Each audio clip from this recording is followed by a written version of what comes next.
Bonjour Fanette. Alors d'abord c'est un joli prénom, hein, donc Merci. Un prénom du Midi. Un prénom du Sud, oui. C'est mon arrière-grand-mère qui s'appelait comme ça. Alors j'ai le plaisir d'accueillir une vigneronne, voilà. Tout à fait. Donc qui a en plus accepté d'interrompre les vendanges. Elle est venue vite fait pour cette interview, mais il faut qu'on fasse vite parce qu'elle retourne. Je dois y retourner, voilà. Elle retourne justement continuer la vendange. Donc alors c'est ça, être aussi femme chef d'entreprise, vigneronne. Donc voilà, on vient témoigner pour une femme et entrepreneur, et puis on va aussi remettre la main à la pâte et aider les équipes. Voilà, on est le chef d'orchestre, donc on lance les équipes, on prépare tout, on organise tout, et puis on arrive à s'absenter quelques heures, et puis après on y retourne pour voir que tout a été bien fait, et puis finir ce qu'il y a à finir avec tout le monde, voilà. Ouais. Alors dites-moi, vous êtes producteur de vin, donc voilà, vous avez repris la gérance. Alors je travaille au domaine depuis 2004, donc ma première vinification était en 2004 avec papa.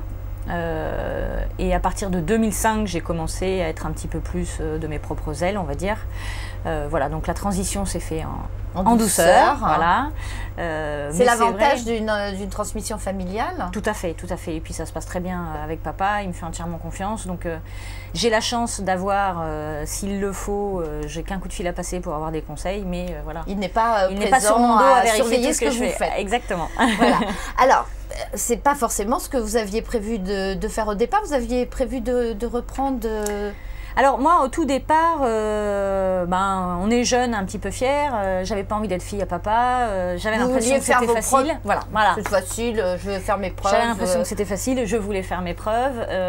Ce que j'ai fait du coup, parce que j'ai travaillé dans un bureau d'études en environnement sur l'hydraulique pluviale, donc en fait lutte contre les problèmes d'inondation. Et puis un jour, c'est vrai que papa est venu me voir en me disant, écoute, voilà, est-ce que tu es sûr que tu veux pas reprendre, parce que moi je commence à penser à ma retraite. Exactement, à m'arrêter. Et donc c'est vrai que je me rendais compte qu'au final, au bureau où je travaillais, je faisais plus des dégustations de vin qu'autre chose. J'organisais des dégustes. Et du coup, j'ai décidé de reprendre. Et puis je pense qu'on mûrit au bout d'un moment. Comme le raisin. Comme le raisin, exactement. Et puis on se dit qu'au final, c'est un beau challenge. Donc j'ai décidé de relever ce challenge. Alors par contre, j'avais deux options. Soit je venais directement au domaine et je me formais sur place. Soit j'allais me former et comme ça après je pouvais discuter avec papa, on va dire d'homme à homme, même si je suis une femme. Et pour le coup, comme les femmes ne font rien à moitié, vous avez fait des études d'œnologie. Voilà, donc j'ai décidé de reprendre mes études. Donc pendant 1 an et demi, j'ai passé le diplôme d'œnologue et le master de viticulture œnologie. Et comme je ne fais pas les choses à moitié, voilà, donc j'ai fait cette année et demie de formation et je me suis très bien entendue avec une jeune entreprise qui était en pleine expansion dans l'innovation, en viticulture et en œnologie. Dans le développement d'outils, justement. Voilà, dans la recherche. Voilà, outils pour mieux vinifier, mieux connaître son vignoble. Et donc moi, ça m'intéressait beaucoup, ce côté un peu innovant. J'irais dire en face de, moi j'ai un domaine où je suis la 4e génération à faire du vin, donc il y a quand même c'est votre arrière-grand-père qui l'avait planté la vigne alors? Voilà, c'est mon arrière-grand-père qui a planté la vigne. Mon grand-père a ensuite cultivé beaucoup les raisins, mais faisait du vin, mais le vendait, on va dire, en cuve, parce que lui, s'amusait pas à le vendre en bouteille. Et c'est papa et maman qui, eux, ont décidé de vendre... de faire peut-être plus de qualitatif. Voilà, il y a eu un gros travail qualitatif. Vous étiez fournisseur de l'Élysée. De l'Élysée, voilà, tout à fait. Bravo. Alors, donc vous avez même travaillé à mi-temps, continué pour cette entreprise-là qui... Voilà, donc en fait... Vous aviez plusieurs casquettes alors? Plusieurs casquettes, voilà. Donc jusqu'au début de cette année, j'avais plusieurs casquettes, c'est-à-dire que j'avais ce projet donc, de reprendre l'entreprise familiale. Et c'est vrai que je me disais que mes parents étaient encore un petit peu là, j'avais un petit peu de temps disponible pour éventuellement travailler avec cette jeune entreprise que je trouvais très intéressante. J'ai donc fait les demi-temps pendant quelques années quand même, 5 ans au moins. Et à un moment donné, il faut se recentrer un petit peu. J'en faisais un peu plus que de raison, on va dire. Donc du coup, j'ai décidé de m'arrêter cette année. D'autant plus que j'ai lancé des travaux d'agrandissement à la cave. et on a plus de 400 mètres carrés de travaux d'agrandissement. Alors vous vous retrouvez chef de chantier. Alors voilà. Qu'est-ce qui est le plus Encore difficile? un nouveau métier. Être vigneronne ou être chef de chantier? Ah bah très largement chef de chantier, parce que j'allais dire vigneronne, c'est ma formation et ma passion. Chef de chantier, je m'y connais beaucoup moins, mais c'est assez formateur, c'est assez formateur. Ah bon, alors là, vous avez le droit de, comment dire, c'est là qu'on sent qu'on est une femme et que, hein, c'est... Voilà, donc on nous le fait sentir. Hein. Bah, voilà, il faut savoir, ça dépend, je vais vous dire très sincèrement, ça dépend en face de qui on est. J'ai des gens qui très rapidement ont cerné le fait que malgré que je sois une femme, j'ai du caractère et il n'y a aucun problème. C'est-à-dire on parle, on va dire, d'homme à homme. J'ai eu un petit accrochage avec une personne d'un certain âge qui, elle, n'était pas passée dans l'idée des nouvelles générations. Alors, vous voulez que je vous donne un truc que j'ai utilisé parce que j'ai eu aussi, comme ça, devoir être chef de chantier souvent. Et l'autorité, c'est vraiment terrible dans ce milieu. Et je disais, mais c'est vous qui décidez. De toute façon, c'est moi qui signe les chèques. Ah bah voilà. Alors, à vous de choisir. C'est ça. Et curieusement, on était beaucoup plus... voilà. Et ça, et ben, c'est un petit peu la même chose. Voilà. Ça, donc, mais bon, on apprend comme on peut. Hein, donc, alors, revenons. Qu'est-ce qui explique, à votre avis, qu'il y ait de plus en plus de femmes, justement? Je dois dire, il y a quelque chose qui m'a frappée parce que, bon, on trouve qu'il n'y a pas suffisamment de femmes entrepreneurs. Hein, on est quand même très, très loin de la parité. Et en ouvrant le poil, je ne sais plus, c'était avant le départ de la caravane, parce que là, j'ai plus le temps de le lire, j'ai été frappée par le nombre de femmes qui étaient justement présentées comme vigneronnes et dans un certain nombre de domaines. On a l'impression qu'il y a vraiment... dans ce secteur d'activité, les femmes prennent la place. Donc, qu'est-ce qui explique ça? Pour tout vous dire, je pense... alors, les femmes prennent leur place, oui. Entre femmes qui commercialisent et, j'irais dire, présentent un domaine ou représentent un domaine, et femmes qui vinifient, il y a encore un pas. C'est-à-dire que moi, je connais beaucoup de personnes, de femmes qui sont dans la commercialisation. Mais qui ne sont pas dans la vie. Mais qui ne sont pas forcément à mettre les mains dedans et à vinifier. Ça, c'est dans mon entourage, pour moi, c'est plus rare. J'en connais pas tant que ça, en fait. D'accord. Voilà. Donc, et vous, ça vous semble important, justement, d'assumer la totalité? Vous n'étiez pas prête à déléguer ça qui non, est en voilà, fait, pour moi, c'est le cœur du métier. Voilà, pour moi, le cœur du métier, il est là. J'ai toujours aimé la nature, j'ai toujours aimé l'extérieur. C'est vrai que j'ai cette passion de l'observation, du végétal. Donc, du coup, je me suis même pas posé la question en me disant, bah non, je peux pas, je suis une femme. Ça m'est même pas venu à l'esprit, en fait. Donc, alors, bien sûr, vous avez fait cette reprise progressivement, puisque vous vous êtes donné le temps de vous former, d'être prête aussi. Hein, mais bon, vous êtes encore jeune après tout.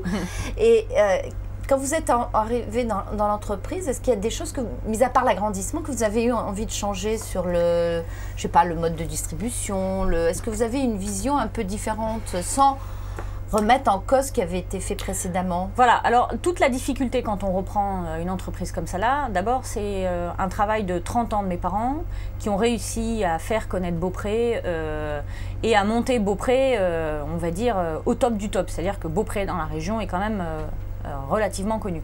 Donc moi la pression était de dire moi je voulais pas tout changer, et puis même dans l'idée de faire un vin, à un moment donné les clients aimaient le vin fait par papa, donc l'objectif c'était quand même de pas perdre tous les clients. Bien sûr, j'imagine. Voilà, donc il y avait un peu la pression dans ce sens-là. Donc l'idée était de dire c'était pas de révolutionner, par contre essayer de faire progresser les points qui éventuellement me semblaient, de par ma formation, perfectibles. Voilà, exactement. Qu'est-ce qui vous a paru, vous, le plus difficile, donc, quand vous avez pris la décision de reprendre cette entreprise? Alors le plus difficile, c'est ne pas descendre, parce que à la limite, quand on part de rien et qu'on progresse, c'est une chose. Par contre, quand on part d'en haut, il faut pas descendre. Donc c'était cette pression-là. D'autant plus... Ça, je trouve que c'est une remarque judicieuse, justement, et c'est là qu'effectivement, c'est pas facile. C'est pas facile, c'est un vrai challenge. D'autant plus que j'arrivais dans une structure où papa travaillait depuis 30 ans, moi j'étais la fille de papa, donc le côté, avec que des hommes, sauf notre secrétaire comptable, assistant de direction, donc bon, majoritairement des hommes, on va dire. Donc il y a un petit peu côté, le danger, c'est qu'on vous attende au tournant. Bon, après...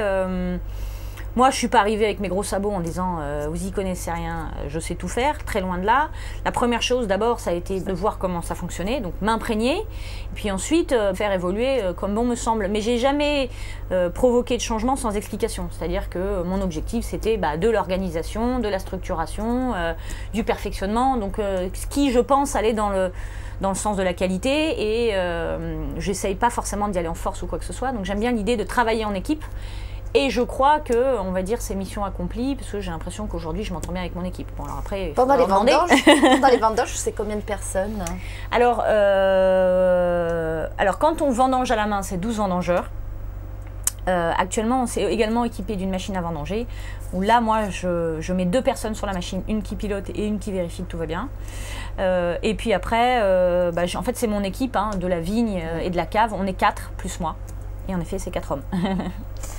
Ok. Alors, qu'est-ce que vous avez envie de faire passer comme message, vous, donc, qui avez fait ce choix, donc, puisque vous auriez pu continuer à rester dans mon bureau d'études en environnement, c'est vrai. Moi, ça a été un choix de cœur, en fait. C'est plus un choix de passion qu'autre chose, ça c'est sûr. Et à aucun moment, vous ne l'avez... Je ne l'ai jamais regretté, non. Et puis tous les jours, je me dis que c'est super.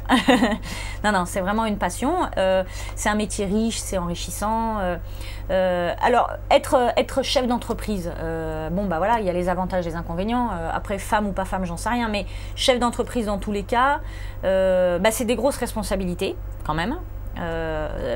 Et à la fois une certaine liberté, parce que quand on a des idées, on n'a pas besoin de demander à qui que ce soit pour les appliquer, on va dire. Bon, alors après on fait jamais tout seul, c'est toujours un peu en concertation avec les gens qui vont bien, mais il y a ce côté un petit peu liberté et création.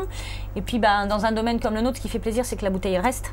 Et donc, on peut la regoûter dans le temps. Vous voyez, le 12 septembre, on a eu 140 personnes qui sont venues dîner à la propriété avec 4 chefs qui sont venus cuisiner. Je leur avais lancé un défi et ça a fonctionné, c'est ça qui est assez incroyable. 2 chefs de l'émission Top Chef sur M6 et 2 autres chefs que je connaissais par ailleurs également. Je leur ai lancé un défi en disant, moi je vous fais goûter 12 vieux millésimes, que chaque chef choisit le millésime qui l'inspire et on fait un menu avec ça. Et moi, c'est parti d'un délire et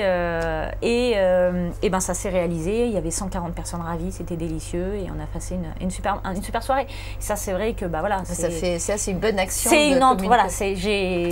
J'ai entrepris ce projet, bien sûr aidé des gens avec qui je travaille, bien évidemment, et même de mon ami qui m'a beaucoup aidé. J'ai lancé ce projet, ce défi, et puis ça s'est réalisé. Donc ça, c'est une grande richesse. Alors après, la difficulté de gérer une entreprise, il y a 7 personnes, toujours le personnel, 7 personnes. Il y a des fois c'est facile et des fois c'est plus difficile parce qu'il y a toujours les aléas. Voilà, et puis alors quand on goûte les vins, est-ce qu'on aime les boire aussi? Ah bien sûr. Non, parce que moi j'aime bien les boire, mais je sais pas trop faire les goûter. Alors, je vais vous dire, ce qu'il faut surtout, c'est rester simple. C'est-à-dire que l'objectif d'un vin, c'est fait pour être bu et se faire plaisir. Alors après qu'on ne mette pas de mots derrière ce qu'on sent ou pas, c'est pas grave. L'important, et je le dis à tous mes clients, parce que souvent ils me disent « Ah non, mais j'ose pas, parce que moi j'y connais rien ». On ne vous demande pas d'y connaître. C'est vous aimez pas. C'est tout. Voilà. Écoutez, c'est comme pour tout. Donc on aime ou on n'aime pas. En tout cas, moi j'aime vous écouter. Et puis merci beaucoup, Fanette. Et puis alors, je vous laisse repartir, terminer vos vendanges. Le temps est idéal quand même. Oui, cette année, on a une chance extraordinaire. Et ce sera un bon millésime? Honnêtement, c'est un de mes plus beaux millésimes, je pense. Je croise les doigts parce que tant que les raisins ne sont pas rentrés, tout reste à faire. Mais... écoutez, vous m'en garderez quelques bouteilles. Avec grand plaisir, vous viendrez les déguster au domaine. Merci beaucoup. Bonne continuation. Au revoir.